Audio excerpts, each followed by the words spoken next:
प्यारे दोस्तों, हजरत इब्राहीम अलैहिस्सलाम वो पैगंबर थे जिनसे अल्लाह ताला ने बहुत बड़ी बड़ी कुर्बानियां ली। नमरूद ने उन्हें आग में जलाने की कोशिश की, मगर अल्लाह ने उन्हें सलामत उस आग से बाहर निकाल लिया।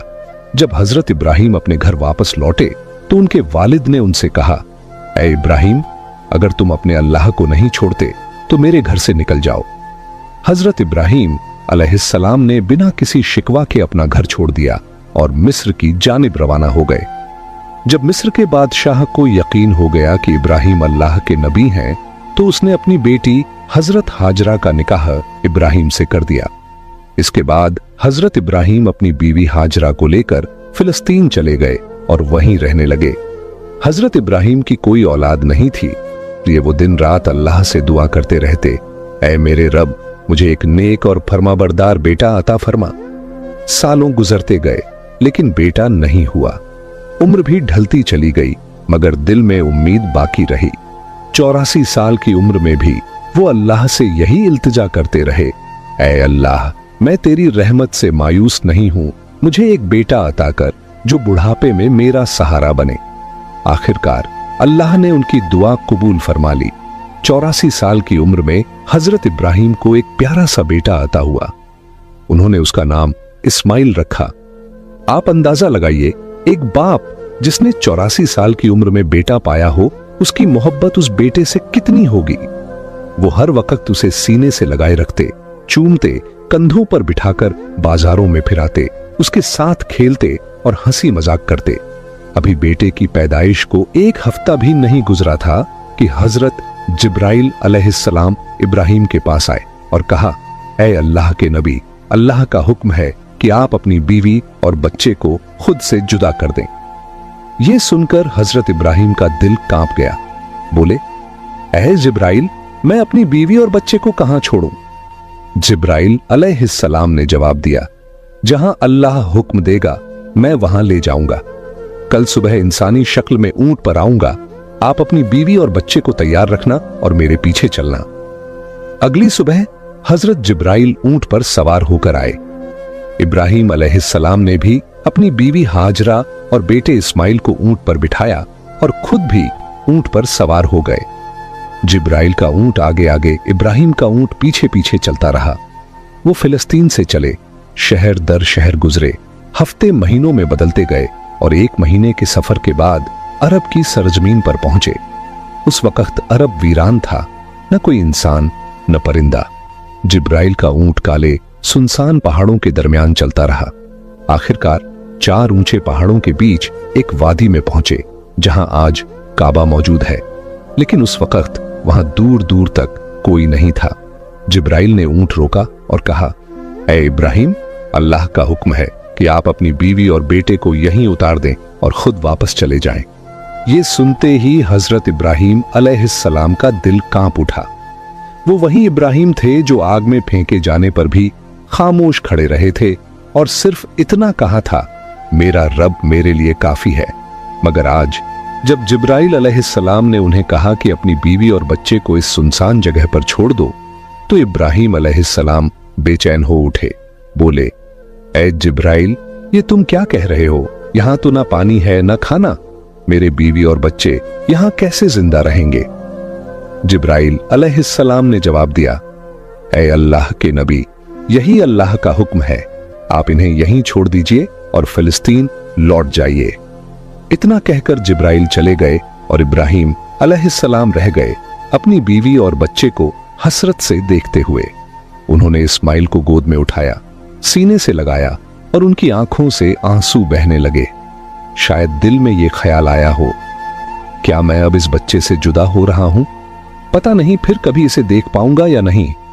उन्होंने जल्दी से लकड़ियां इकट्ठा करके एक छोटी सी झोंपड़ी बनाई और अपनी बीवी और बेटे को उसमें बिठाकर ऊंट पर सवार हुए और फिलिस्तीन की ओर चल पड़े। शौहर को जाते देख हजरत हाजरा दौड़ती हुई पीछे आईं, रोती हुई बोली, आप मुझे इस वीरान वादी में छोड़कर कहां जा रहे हैं? यहां तो न खाना है न पानी, मैं और मेरा बच्चा यहां कैसे जिंदा रहेंगे? हम तो मर जाएंगे।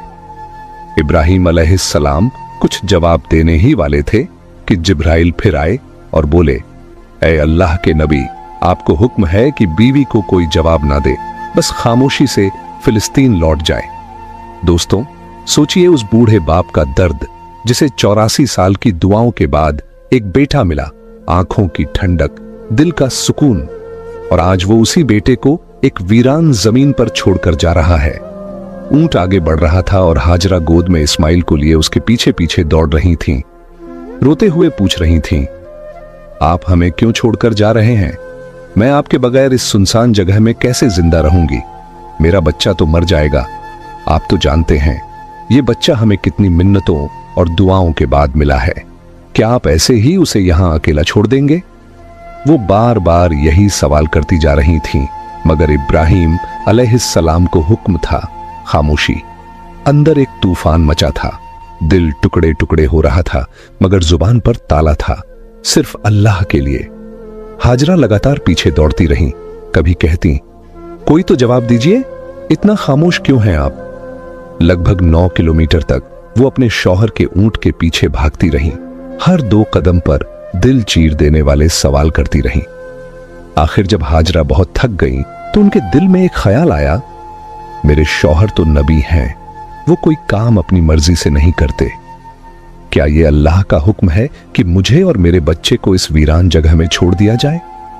उन्होंने रुक कर पूछा, क्या अल्लाह ने आपको हुक्म दिया है कि मुझे और मेरे बच्चे को इस पत्थरीली वादी में छोड़ दिया जाए? इब्राहिम अलैहिस्सलाम ने जबान से तो कुछ ना कहा, मगर सर हिलाकर इशारा किया, हां, यह अल्लाह का हुक्म है। इतना सुनते ही हाजरा की आंखों में आंसू थे, मगर दिल में हिम्मत जाग गई। उन्होंने बुलंद आवाज में कहा, अगर यह अल्लाह का हुक्म है तो जाइए, मेरा रब वो मेरी और मेरे बेटे की हिफाजत करेगा। मैं अपने रब के लिए हर कुर्बानी देने को तैयार हूं। इतना कहकर वो वहीं खड़ी रहीं और अपने शौहर को जाते हुए देखती रहीं। हजरत इब्राहिम का ऊंट धीरे धीरे दूर होता जा रहा था। अचानक वो एक पहाड़ पर चढ़कर नीचे उतरा और हजरत हाजरा की निगाहों से शौहर का ऊंट गायब हो गया। बीबी हाजरा उसी जगह बैठ गईं और देर तक रोती रहीं। उधर हजरत इब्राहिम जब पीछे मुड़े तो अपनी बीवी नजर नहीं आई। दिल बेचैन हो उठा, आंखें भर आईं। उन्होंने अपने ऊंट को पहाड़ के नीचे रोका, सजदे में गिर गए और रोते हुए कहा, ऐ मेरे रब, तेरे ही हुक्म पर मैंने अपनी बीवी और बच्चे को इस बंजर और सुनसान जगह पर छोड़ दिया है। यहां ना पानी है न खाना, मुझे कुछ नहीं पता कि ये कैसे जिंदा रहेंगे, मगर ऐ अल्लाह, तू ही इनका पालने वाला है, तू इनकी हिफाजत फरमा।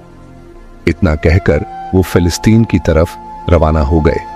इधर बीबी हाजरा अपने नन्हे बच्चे इस्माइल को गोद में उठाकर धीरे धीरे उस झोपड़ी की तरफ बढ़ने लगी जो इब्राहिम अलैहिस्सलाम ने उनके लिए बनाई थी। हर तरफ सन्नाटा ही सन्नाटा था। बीबी हाजरा कोई आम औरत नहीं थी, मिस्र के बादशाह की बेटी, महल की शहजादी थी, मगर आज अल्लाह की तरफ से बहुत बड़ा इम्तिहान उनके सामने था। वो झोंपड़ी में पहुंची, रात हो चुकी थी। खामोशी से बच्चे को गोद में लिए बैठी रहीं। चारों तरफ सियाह पहाड़ थे, आसमान तारों से भरा था, मगर उस वीरानी में जैसे खुद आसमान भी उनका गम देख रहा था। चांद सोच रहा होगा, ये कौन औरत है जो ऐसी सुनसान जगह में अकेली बैठी है? काले पहाड़ भी हैरान होंगे, ये कैसी मजबूर मां है जो अपने बच्चे को गोद में लिए तन्हा बैठी है? यह इलाका तो ऐसा है जहां परिंदा भी पर नहीं मारता, न पानी, न खाना, न कोई इंसान। तो ये कौन है जो यहां बैठी है और क्यों रो रही है? दोस्तों, ये थी हमारी मां बीबी हाजरा, जिन्होंने अपनी पूरी जिंदगी अल्लाह के लिए कुर्बान कर दी। एक आम औरत छोटी सी मुश्किल पर घबरा जाती है, मगर बीबी हाजरा के सब्र का क्या कहना।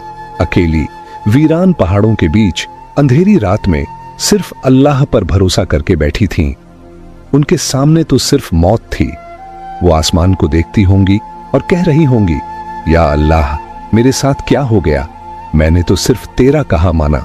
जब इब्राहिम अलैहिस्सलाम हाजरा और अपने दूध पीते बेटे इस्माइल को मक्के के वीरान इलाके में छोड़कर चले गए, तो बीबी हाजरा बेहद परेशान हो गई। सोचती थी, अब मैं यहां अपने इस मासूम बच्चे के साथ कैसे जिंदा रहूंगी? उनकी गोद में बच्चा था, चारों तरफ वीरानी थी, कोई इंसान नहीं, कोई आवाज नहीं, सिर्फ खौफ और तन्हाई। बीबी हाजरा आसमान को देखती, आंखों से आंसू बहते और दिल से अल्लाह को पुकारती, या रब, मेरी और मेरे बच्चे की हिफाजत फरमा। मैं एक कमजोर औरत हूं, इस वीरान इलाके में मेरा कोई मददगार नहीं है। उनके पास एक घड़ा था जिसमें थोड़ा सा पानी था। उसी पानी को वो खुद भी पीती और अपने बच्चे को भी पिलाती। मगर 3 दिन में पानी खत्म हो गया। अब वो परेशान हो गईं। अब मेरे बच्चे को पानी कहां से मिलेगा? उन्हें पहले से ही मालूम था कि आसपास पानी का कोई नाम और निशान नहीं है, मगर क्या वो अपने प्यारे इस्माइल को प्यास से तड़पते हुए देख सकती थी? हरगिज नहीं। इसलिए उम्मीद का दामन थामे अपने बच्चे को जमीन पर लिटाया और सफा पहाड़ पर चढ़ गईं। शायद ऊपर से कोई पानी नजर आ जाए, मगर कुछ भी नजर ना आया। फिर दौड़कर मरवा पहाड़ पर चढ़ी, मगर वहां भी पानी का नामो निशान नहीं था। दोस्तों, जब किसी पर मुसीबत आती है तो उसका कोई न कोई अपना साथ देता है, मगर आज इस सख्त और पत्थरीली जमीन पर एक बेबस मां थी, अकेली अपने बच्चे को प्यास से तड़पते हुए देख रही थी और उसके लिए कुछ भी नहीं कर पा रही थी। बीबी हाजरा की आंखों में आंसू थे। वो इधर उधर दौड़ रही थी, शायद एक कतरा पानी मिल जाए, शायद अपने प्यासे बच्चे को मौत से बचा सकूं।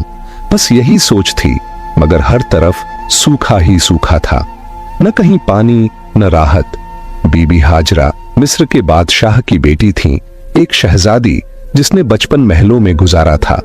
उन्होंने कभी ऐसी मुसीबत का सामना नहीं किया था। अब वो बार बार सफा पहाड़ की तरफ दौड़ती, शायद ऊपर से कहीं पानी नजर आ जाए। फिर भागती हुई मरवा पहाड़ की तरफ जाती, मगर हर बार मायूसी ही हाथ लगती।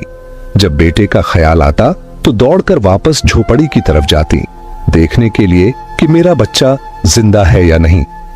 यह तलाश सुबह से दोपहर में बदल चुकी थी। धूप तेज होती जा रही थी, सूरज जैसे मक्का के पहाड़ों को जला रहा हो। बीबी हाजरा प्यास से बेहाल थीं और उनका मासूम बच्चा भी पानी के लिए बिलख रहा था। झोंपड़ी के अंदर वे बच्चा रो रहा था और बाहर उसकी मां हर तरफ पानी की तलाश में दौड़ रही थी। आखिरकार थक हार कर बीबी हाजरा सफा पर गिर पड़ी। अब उनके अंदर पानी की तलाश की भी हिम्मत नहीं बची थी। मौत उन्हें अपनी आंखों के सामने नजर आ रही थी। दूर से बच्चे के रोने की आवाज आ रही थी, मगर आज वो बेबस मां कुछ कर नहीं पा रही थी। उस बच्चे की तड़प देखकर उनकी आंखों से आंसू रुक ही नहीं रहे थे। वो बार बार अल्लाह से फरियाद करती रहीं, ऐ अल्लाह, मेरे बच्चे की हिफाजत कर। मैं उसे अपनी आंखों के सामने मरते नहीं देख सकती। मैं तो यहीं इस पहाड़ पर प्यास से मर जाऊंगी और मेरा बच्चा उस झोपड़ी में तड़प कर मर जाएगा। या रब, हम बेबस मां बेटों पर रहम फरमा।